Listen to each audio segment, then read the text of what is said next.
Bismillahirrahmanirrahim. Alhamdulillahirabbil alamin. Allahumma sholli ala sayidina Muhammad wa ala ali sayidina Muhammad.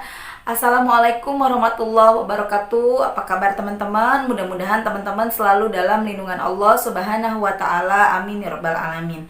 Alhamdulillah, kali ini aku bisa sharing lagi pengalaman sholawat dari salah satu subscriber. Dan sebelum aku bacain testimoninya, buat teman-teman yang belum subscribe, klik dulu ya tombol subscribe-nya biar aku makin semangat lagi bikin videonya.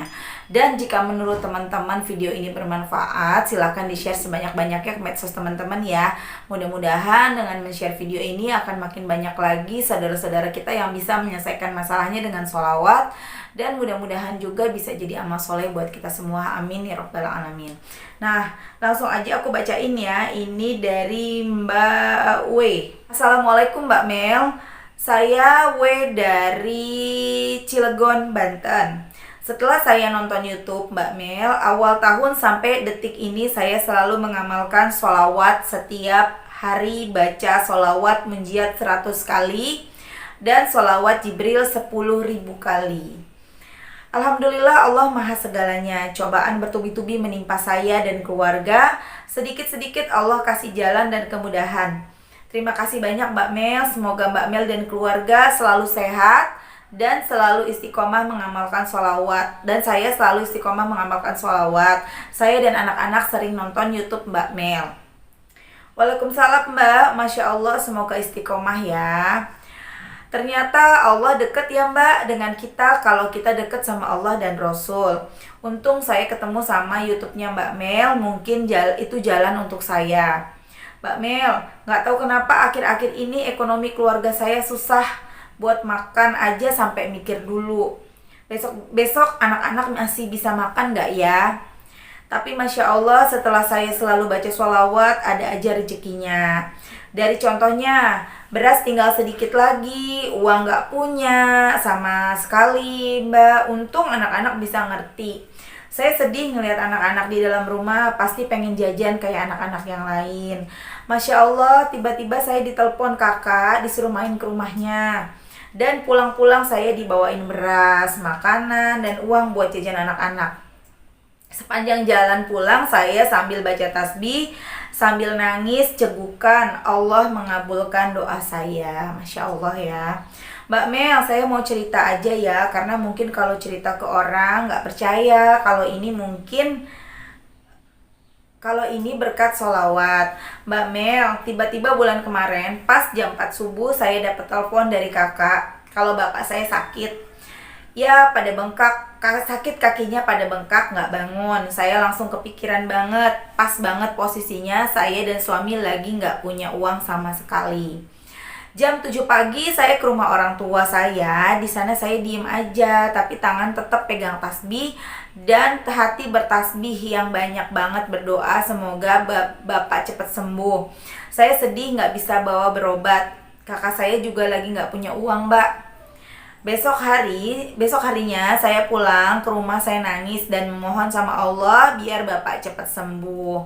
Terus ibu nelpon kalau alhamdulillah kakak yang lain ngasih uang buat berobat dan bapak maunya yang pergi berobat sama saya. Jadi bapaknya Mbak W ini maunya pergi berobat sama Mbak W. Malam itu juga kita pergi berobat, cuma bawa uang 400.000. Kita takut kekurangan, tapi kita nekat aja. Padahal obatnya banyak banget.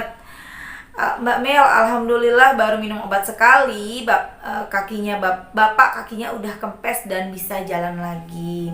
Saya usahakan Mbak, saya selalu pakai tasbih kemanapun dan kapanpun, meskipun kadang ada orang yang ngomongnya gak enak. Padahal benar kata Mbak Mel, kalau kita pakai tasbih, kita selalu ingat harus baca sholawat, bukan bermaksud ria. Maaf Mbak, kata-katanya acak-acakan. Mudah-mudahan banyak lagi keajaiban sholawat yang saya rasakan Mbak. Alhamdulillah, ini ngetika sambil nangis terharu. Masya Allah, semoga Bapak Ibu dan Mbak sekeluarga sehat selalu ya. Bener Mbak, biarin aja dibilang ria atau apapun sama orang. Yang penting hati kita nggak begitu. Semangat selalu ya Mbak, jangan berhenti sholawat. Insya Allah kisah Mbak aku share, nanti identitasnya aku sembunyikan. Amin ya Allah, terima kasih banyak Mbak. Insya Allah saya selalu tetap istiqomah. Mbak, maaf Mbak, saya nggak bisa ngasih imbalan untuk Mbak, sedangkan ilmu dari Mbak Mel bermanfaat. Aku nggak minta imbalan apa-apa. Dari bulan 2 mungkin ya. Dari bulan 2 saya pengen banget bagi cerita ke Mbak Mel, tapi bingung, saya belum bisa ngasih apa-apa, malu. Gak perlu ngasih-ngasih, aku gak minta, mohon doanya aja ya Mbak, supaya aku selamat dunia akhirat. Amin ya Allah, semoga Mbak Mel dan keluarga selalu sehat, rezeki berlimpah dan selamat dunia akhirat. Amin. Masya Allah banget ya teman-teman. Kalau mau berbagi cerita pengalaman sholawat, cerita aja langsung WA aku atau DM aku. Jangan mikirnya harus bales, harus ngasih-ngasih. Enggak, aku nggak minta ya teman-teman. Aku tuh didoain aja udah seneng.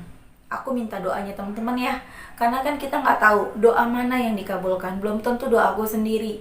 Jadi aku minta sama teman-teman doain aku biar selamat dunia akhirat, supaya sehat selalu, berkah umurnya, bermanfaat buat banyak orang, dan bahagia keluarga aku, sehat dunia akhirat, amin. Itu aja aku udah bersenang banget. Jadi Mbak W ini kan banyak masalahnya seperti teman-teman tadi lihat ya. Mbak W ini kesulitan ekonomi, beras nggak ada, buat makan aja susah, buat jajan anak juga susah. Dan ketika beliau membaca sholawat, beliau ini membaca sholawatnya sholawat Jibril, Sallallahu ala Muhammad, itu seharian tuh 10.000 kali dibacanya sambil aktivitas. Kemudian beliau juga baca sholawat munjiatnya 100 kali. Sholawat munjiat itu ada di Google, teman-teman bisa lihat, ketik aja sholawat munjiat. Atau bisa lihat di Instagram aku ada tuh di story-nya sholawat munjiat, teman-teman bisa bisa searching aja di sana ya. Kemudian beliau tuh mendapat banyak kebaikan dari Allah. Ketika butuh uang, ada yang ngasih uang. Ketika nggak punya beras, ada yang ngasih beras. Ketika nggak punya makanan, ada yang ngasih makanan. Masya Allah banget. Berkahan sholawat juga bukan hanya dirasakan sama Mbak W, tapi juga dirasakan oleh bapak beliau. Ketika itu bapak beliau sakit, kakinya bengkak, dan alhamdulillah dapat rezeki, dan bisa jadi juga berkah dari sholawatnya Mbak W itu mendatangkan rezeki untuk kakak beliau. Jadi kakak beliau dapat rezeki, bisa berbagi ke orang tuanya, kemudian bapaknya juga bisa sembuh kakinya. Itu juga bisa dari keberkahan sholawat yang dibaca oleh Mbak Winda. Jadi Masya Allah banget, kita yang baca, keluarga kita dapat semua kebaikan dari Allah. Dan itu dia teman-teman, banyak kan ya yang suka mikir gini, Mbak, saya udah sholawat berbulan-bulan, sholawat ya banyak, tapi doa saya belum dikabulkan.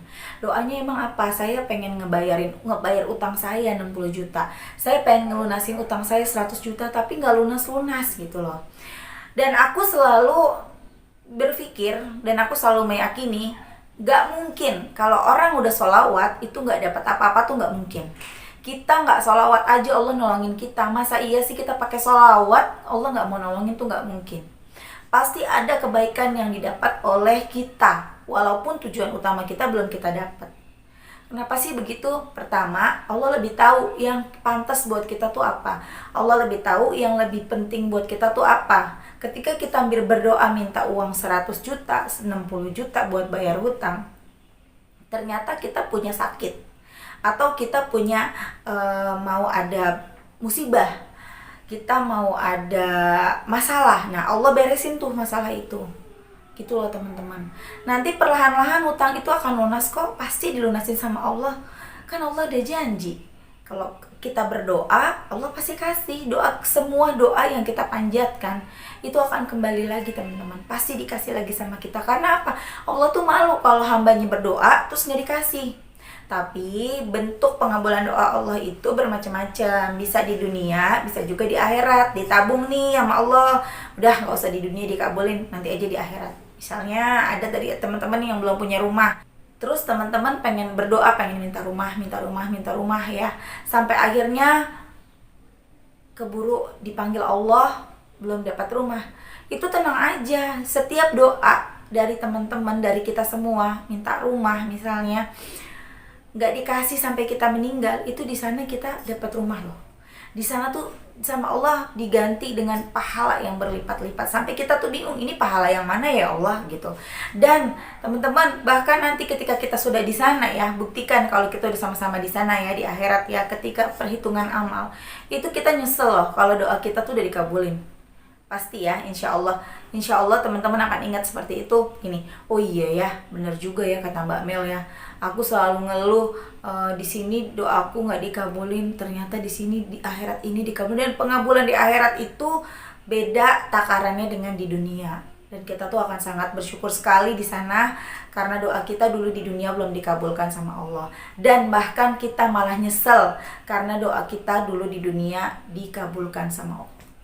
Gitu teman-teman. Jadi sabar, baca sholawat terus menerus, baca terus sampai hadir rasa ikhlas dan pasrah. Ikhlas dan pasrah itu hadirnya berbarengan. Jadi ketika kita sudah ikhlas, kita akan muncul rasa pasrah. Ikhlas dan pasrah itu gimana sih? Ketika kita beribadah, ketika kita bersholawat, ini kan konteksnya sholawat ya. Ikhlas dan pasrah dalam sholawat ini maksudnya seperti ini, ketika kita sudah berusaha melakukan yang terbaik, bersolawat sebanyak-banyaknya, bersolawat sesempurna-sempurnanya, tetapi kita tidak mengharapkan balasan sesuai dengan apa yang kita minta. Ya Allah, terserah Engkau deh mau ngasihnya apa. Ya Allah, terserah Engkau deh mau dikabulinnya kapan. Yang penting aku udah sholawat, yang penting aku maunya sholawat terus gitu teman-teman. Itu tuh, kalau udah hadir rasa itu, insya Allah doanya udah semakin deket dikabulin sama Allah. Bahkan ketika kita udah gak peduli lagi sama doa itu, misalnya ya kita minta hutang kita lunas, kita udah gak peduli, terserah dia mau lunas mau enggak, pokoknya baca aja terus baca sholawat, gak ditungguin tuh 100 juta tiba-tiba lunas.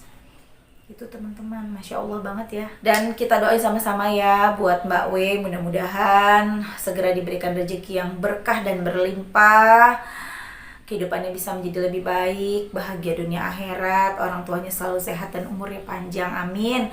Terima kasih teman-teman, sampai di sini dulu, mudah-mudahan bermanfaat. Teman-teman jangan lupa sholawatan, terserah mau sholawatnya apa, mau sholawat ala Muhammad oke, mau Allahumma sholli ala Sayyidina Muhammad wa ala ali Sayyidina Muhammad juga oke, terserah teman-teman.